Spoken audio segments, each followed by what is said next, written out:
response, isn't yourself now descending to the same space or the same pedestal or the same bottom of that cliff that you're trying to say people should not descend to with the action you're taking already? If you get my drift. You see, Peter, if Peter does not want to be criticized, he should go back to his house and be eating jollof rice. Anyone who puts himself up for public office must be criticized, must be scrutinized, must be insulted. Anybody who feels too big to be criticized or too big to be insulted, and it is his mentality that his aides and his obedient mob, that is the same mentality they have.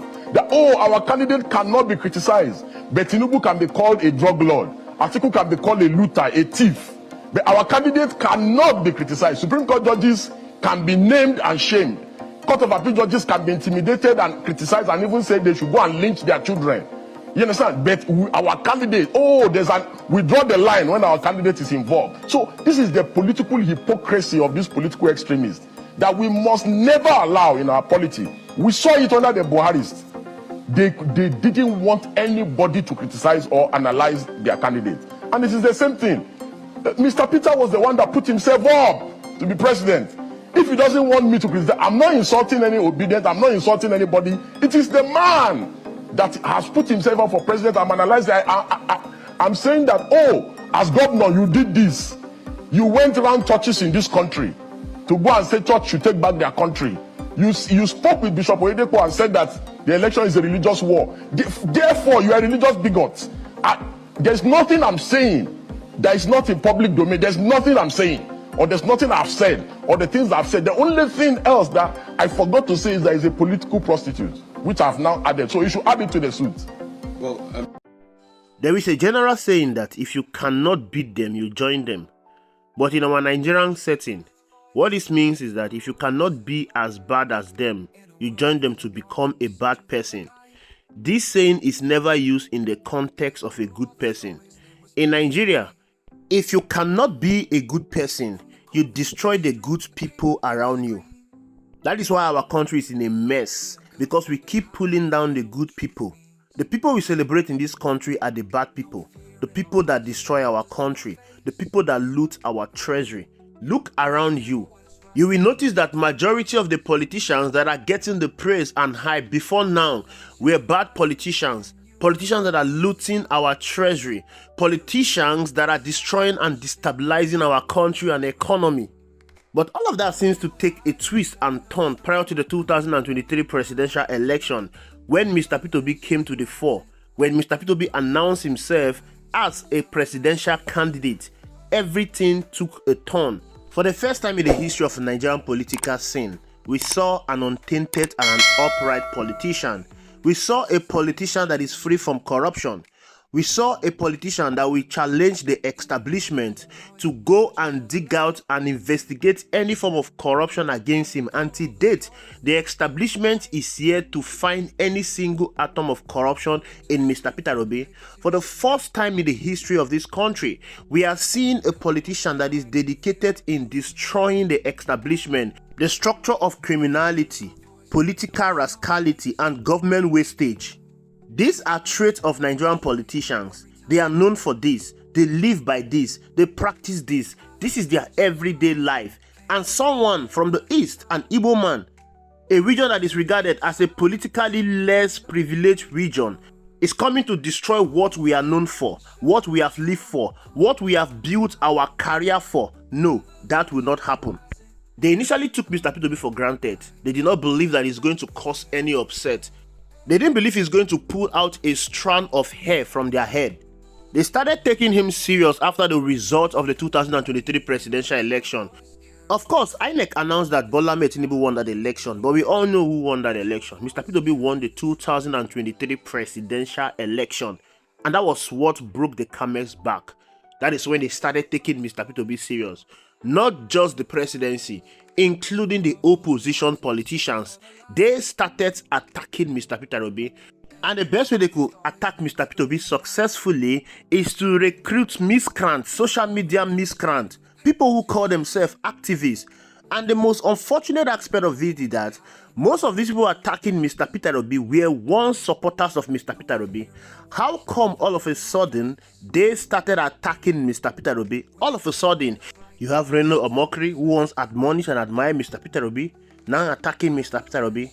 Now you have Deji Adeyanju, who once admonished and admired Mr. Peter Obi, now attacking Mr. Peter Obi. But we are going to be focusing on Deji Adeyanju because Peter Obi has given him a letter to retract all the defamatory statements he has made against the person of Mr. Peter Obi, beginning from 2022 to date.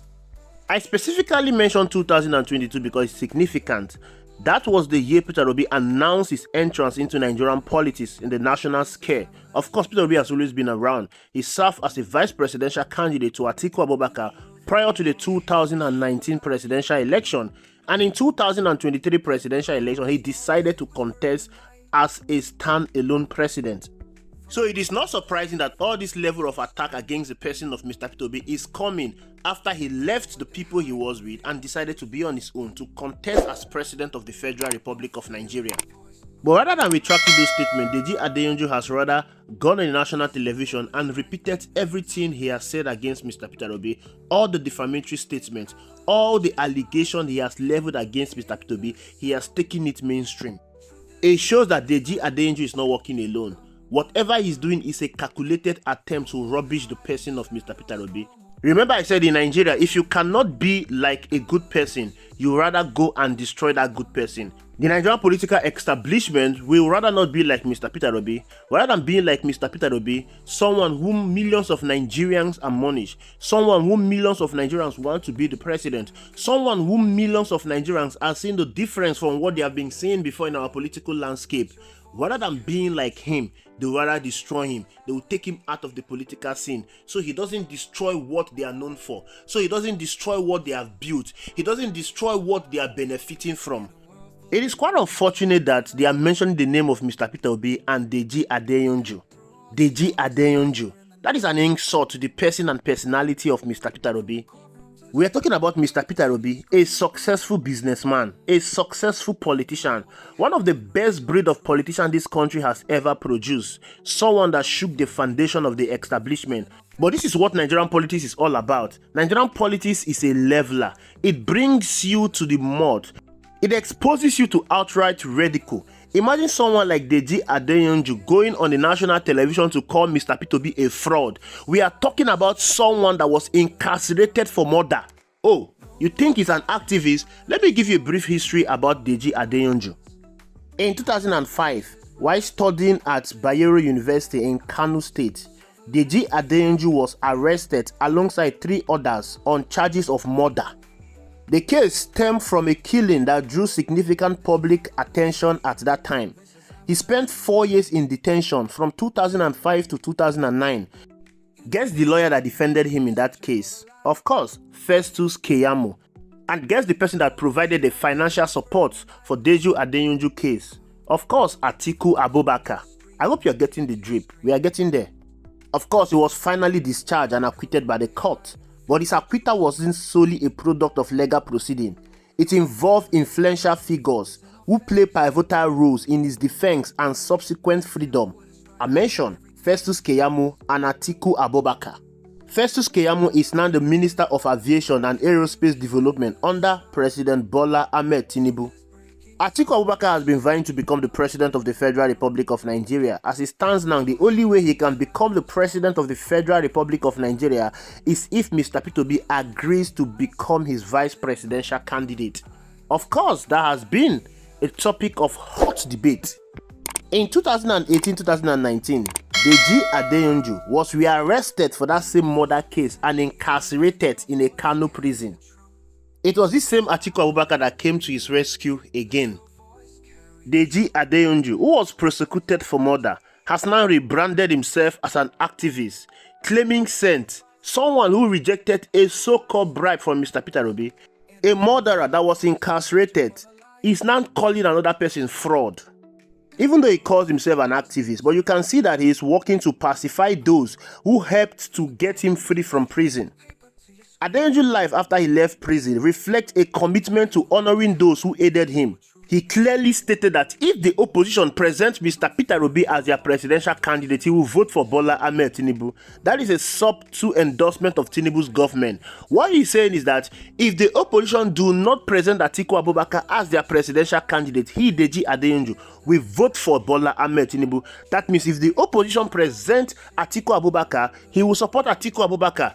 This is a way of him repaying those that helped him out of prison. And one of the ways he can repay his paymaster is by attacking the person and personality of Mr. Peter Obi, defame him in all levels. In a series of posts, Deji Adeyanju has labeled Mr. Peter Obi as a religious bigot, a fraud, and leader of the obedient mob. He accuses Obi of corruptly investing Anambra State funds in family businesses during his governorship and abusing office by depositing state money in banks where he held interest. Adeyanju has dared Obi to sue him, rejecting demands for retraction and escalating the feud, which emanated in Obi's threatening legal action. Adeyanju's motive is a mix of loyalty to his saviors and disdain for Obi's independent streak.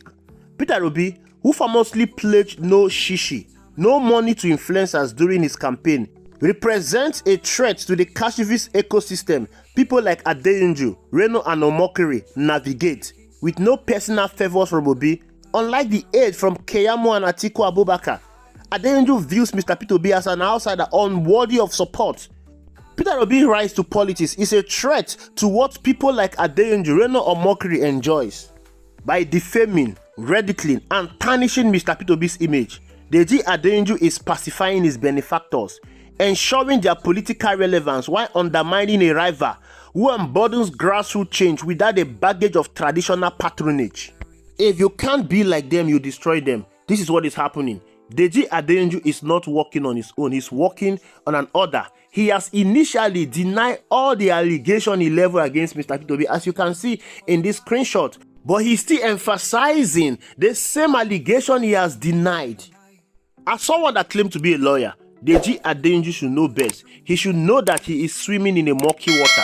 But of course, like I said, he's acting on a script. He's working for those who do not want to see Mr. Peter Obi on the Nigerian political landscape. They want to take him out because Peter Obi do not represent what Nigerian politics is all about. Peter Obi do not represent corruption. Peter Obi does not represent wastage. Peter Obi doesn't represent structure of criminality. Peter Obi embodies a new Nigeria that everyone, irrespective of your socio-economic status, will be called a Nigerian. Peter Obi represents even distribution of Nigerian resources, which is not what we have now, where few politicians are controlling Nigerian resources. Thank you for watching. I will see you in the next video.